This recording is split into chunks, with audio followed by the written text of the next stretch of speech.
back to the Fantasy Football School. Today we're going to talk about my top 10 quarterback prospects for the 2024 NFL Draft. Starting with honorable mention, number 11, I guess. Team that didn't make it, unfortunately. I know a lot of people has him on their top 10, but personally, I don't. And it's Joe Milton III. Only because I don't think he's going to be I don't think he'll ever be a starting quarterback. Not even as a backup. Although he has this elite size, 6'5", 235, and elite arm, godlike arm. That's pretty much the bulk of his quarterback skills. Because unfortunately, he's not that good. His best would be to just switch, maybe tight end, maybe, I don't know. He reminds me of Malik Willis, poor man's Malik Willis, as a quarterback. In terms of quarterback skills, they just don't know how to play quarterback.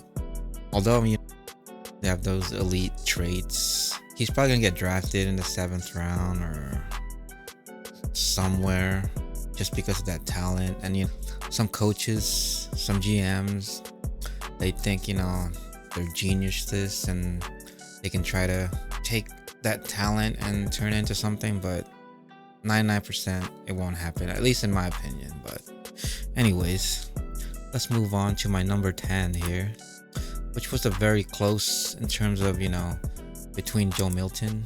It is Sam Hartman of Notre Dame, 5th year senior, 6'1", 211, 24 years old, a little old.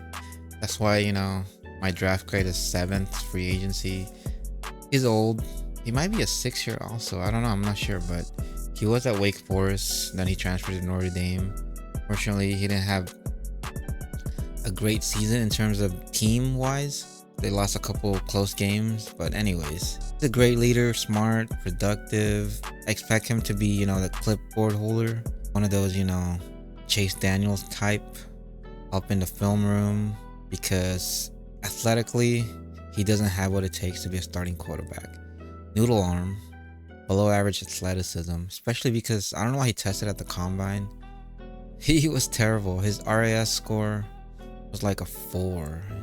Pretty much below average in just every single metric that he tested. But hey, sometimes all you need is that mind to play quarterback and you'll get drafted. Like my comp, Kellen Moore, I don't think he was drafted. I think he was an undrafted free agent, but did make a team. I think he played in the league for 5-6 seasons. I don't know about playing in the league. He was in the league as a backup. That's essentially his path.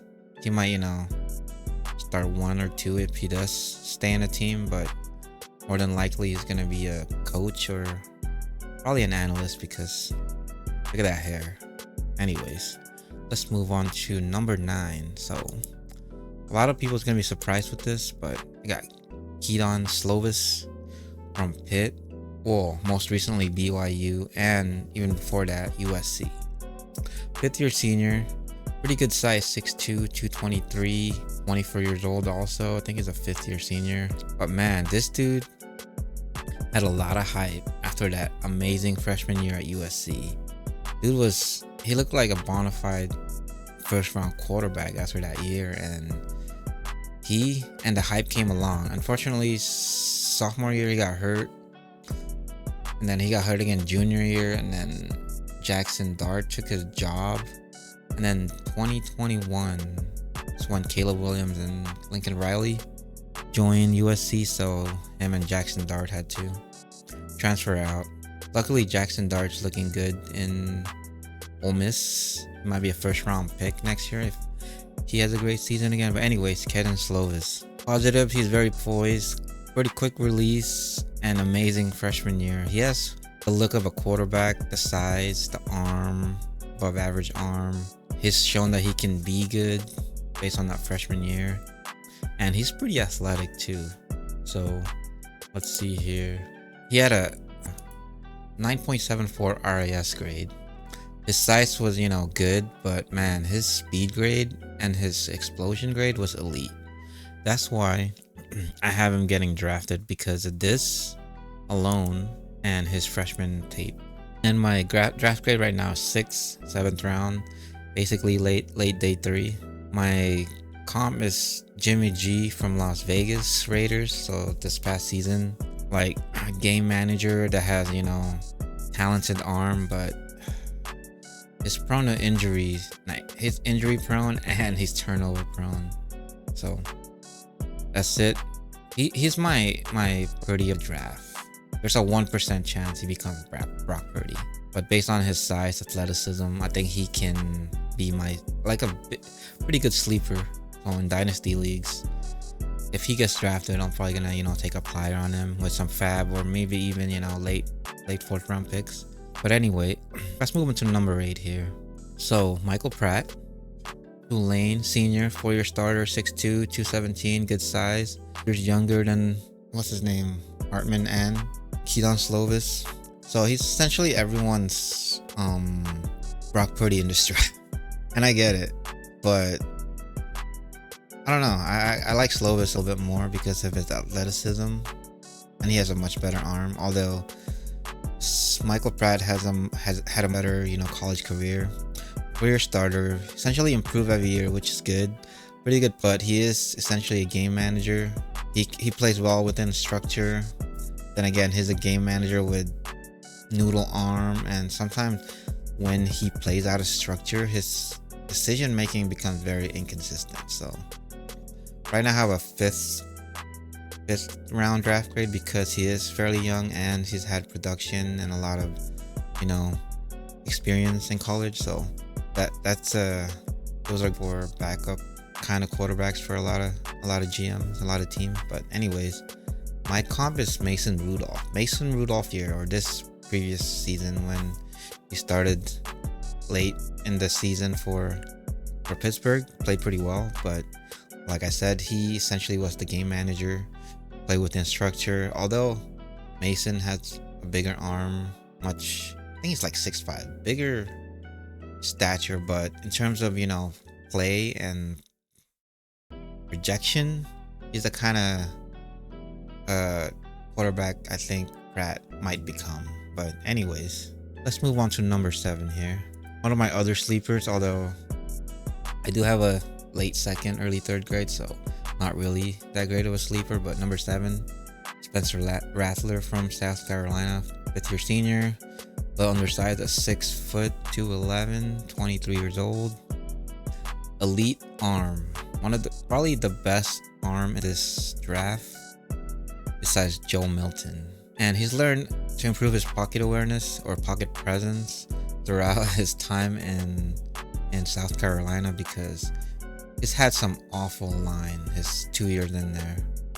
And he's one of the most accurate quarterback on the run, probably tied with J.J. McCarthy, but probably a little bit more because he has more zip than McCarthy. But anyways, his negatives are he's very inconsistent in terms of like game to game and like place to place.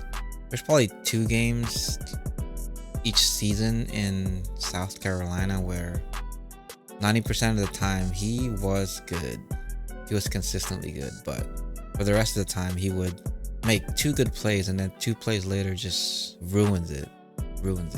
So that, and turnover prone also, because a lot of times when your line can't protect you, just become erratic and just trust your arm too much, which makes sense because he has an elite arm. But sometimes he trusts it too much and it becomes a turnover. But anyways, smaller size, like I said.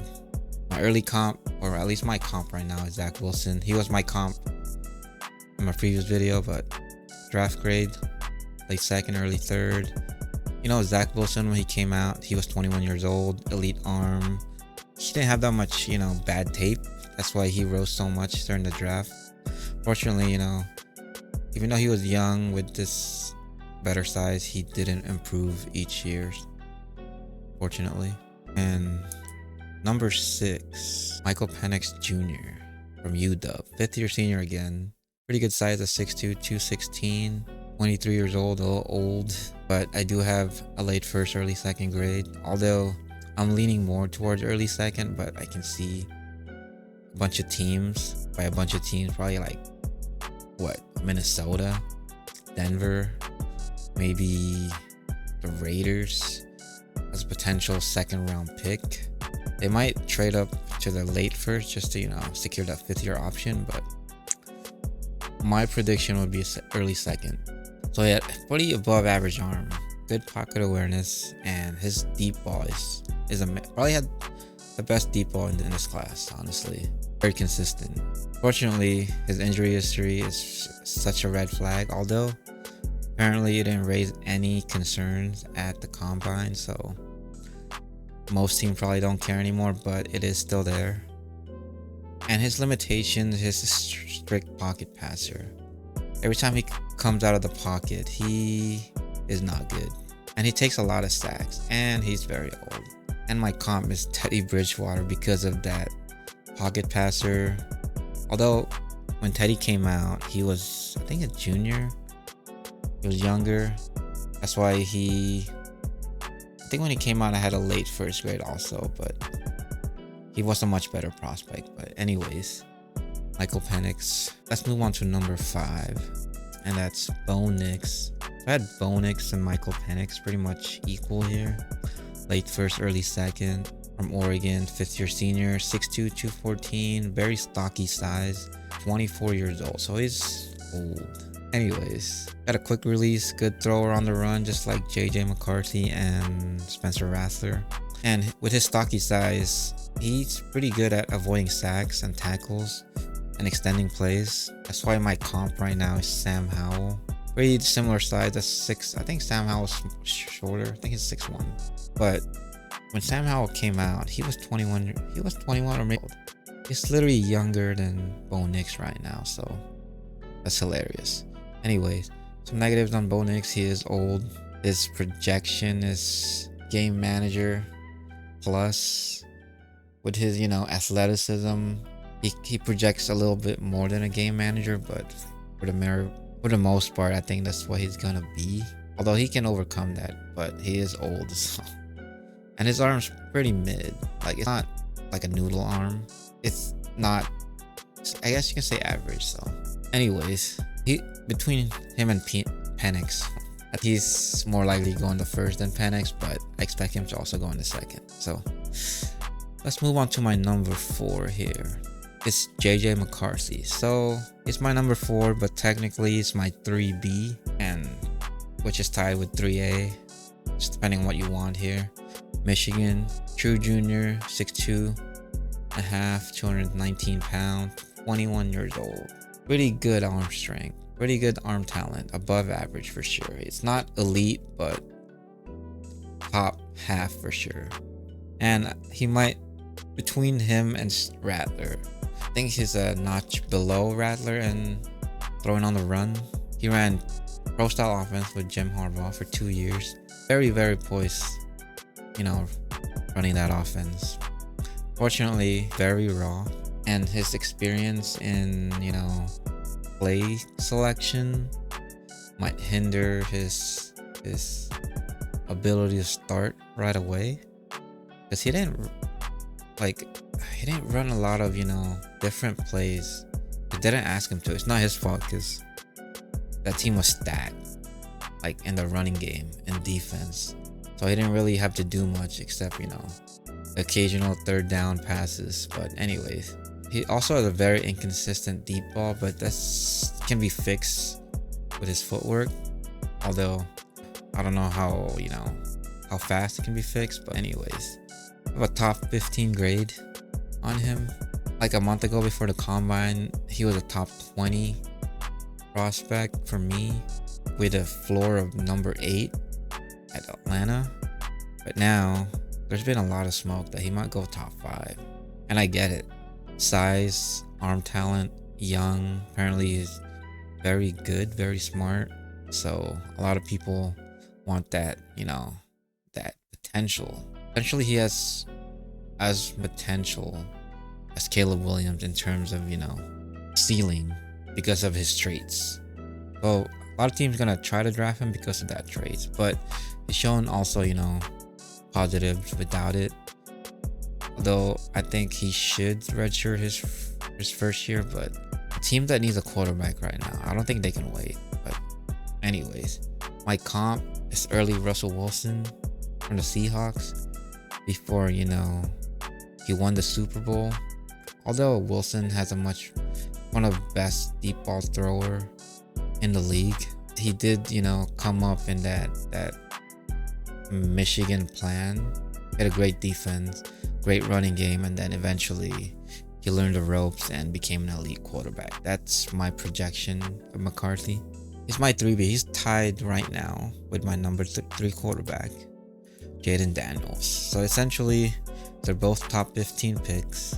It just depends what you want. You want pro ready, well, not pro ready, but a ready quarterback, or you want someone with, a lot of potential. Although Jayden Daniels also has a lot of potential, the only problem is he's probably 2.5 older than JJ McCarthy, and the fact that he didn't measure at the combine kind of annoyed me a little bit, because why are you hiding, bro? But anyways, it's a pretty good all-around quarterback, elite runner. He's improved every single year, although this last year was exponential, and he has elite field awareness. But I don't know if that's due to his weapons this year, Neighbors, Brian Thomas, that he could just look around, like boom, just hit him. Pretty good arm, although sometimes he sailed it a little bit too much. He needs to improve, but with the elite weapons he had, he got away with it. One of the big now is, like I said, why didn't you measure at the combine? His frame, he looks slender, skinny. I don't even know if they list him like 208. He's probably more like 190 than 208. And his throwing motion, like I said, that kind of flutters his deep ball sometimes. Needs improvement, but there's a lot more to do with, that can be easily fixed with coaching. So not a big deal, but like I said, he's older. I don't know if there's enough time to change it. But he's still, like, before the combine, I had a top 10 grade on him, but the fact that he's hiding something with his size kind of annoyed me a little bit, and the fact that a lot of smoke in JJ McCarthy going to the top 10 has been blown since the combine. So kind of even like I right now I would pick JJ McCarthy over Jayden Daniels if I was the Broncos or the what's it called, Patriots, assuming Drake May's not there. Current comp is like RG3 minus. RG3 was a much better prospect. RG3 was like a top 5 prospect. I think he was a junior when he came out, maybe a senior, but he was at worst 22 years old. RG3 has much better arm, much better touch, much better runner, although it's pretty close. But yeah, anyways, let's move on to my number 2, and my favorite quarterback in this first round is Drake May. C, redshirt sophomore, 6'4", 223, 21 years old, elite arm, elite size, plus athleticism, a great sophomore year, and he's very young. And coming to the season, Drake May was my 1B to Caleb Williams 1A. If he at least repeated his sophomore year, or just like improved it a little bit, it would have been my QB1, like hands down. Even if Caleb Williams won the Heisman again, because he just has higher ceiling than Caleb Williams because of his size and arm strength. And I think he's a year younger than Caleb Williams. Unfortunately, sophomore or junior year didn't go out as planned. He didn't have a weapon for the first half of the season. His decision making was very inconsistent. His team was kind of not good collectively, but still, man, you gotta elevate your players. Pretty much night and day from last year to the previous year. And I didn't watch like a lot of his tape. I watched a lot of his live games. I did notice some footwork issues, but it didn't alert me as much as a lot of people are saying nowadays. So I'm like, I gotta rewatch his tape. But right now he is my number 2. He's a top 5 prospect. Could have been top 3 if, like I said, had as good of a sophomore year than his junior year. But anyways, my comp is Carson Wentz and Stafford. He's more Wentz than Stafford. He's like a less athletic Wentz, but a more developed passer than Wentz. So like somewhere in between. He doesn't have that elite arm that Stafford has. Stafford's like top 3 arm. May has like top 8 arm. But I mean, it's not far off, but still, Stafford's just much better arm, much better prospect coming out. I think he's the same amount of prospect as Carson Wentz. No, I think Wentz was a top 10 prospect if I remember correctly. He just went up because he was older too. He was like 23 when he came out, and small school, so kind of nicked them a little bit. But anyways, on to my number 1 quarterback. Everyone's number 1 quarterback, Caleb Williams from USC. True Junior, 6'1", 214, 22 years old. So one of the best trait he has is for the game. Everyone's saying, you know, he's like Mahomes with that pocket awareness and just elite feel for, like, he just knows where to go all the time, most of the time at least, and he makes that decision, makes a lot of decisions correctly. He's just good. He's the most pro-ready quarterback. He has average arm, A- velocity, one of the better velocity in this top 5. Honestly, the only issue I found was like he fumbled too much because he's always trying to make play because his team was trash. So instead of, you know, taking the easy check down, he would hero ball and just risk it because he doesn't trust the defense getting a stop, and the only way to win if they score like 40 plus points per game. One of the knocks I have is he's pretty small for like a, you know, top. Everyone's saying generational. He's not generational in my opinion. A little small. He doesn't have that elite ceiling that May has, but he has a much higher floor, although his ceiling is still pretty high. It's like Baker Mayfield plus as a prospect. Like, Baker came out of nowhere and became the number 1 pick, but he was a top 15 prospect. The same kind of, you know, swag, leadership, that feel for the game, although he's much better at that with Baker. Baker has stockier size, but for the most part, like in his first year, rookie year, I expect 2023 Baker Mayfield. His first year, that's how pro ready I think he is. But anyways, that's my top 10 quarterback prospects. Peace.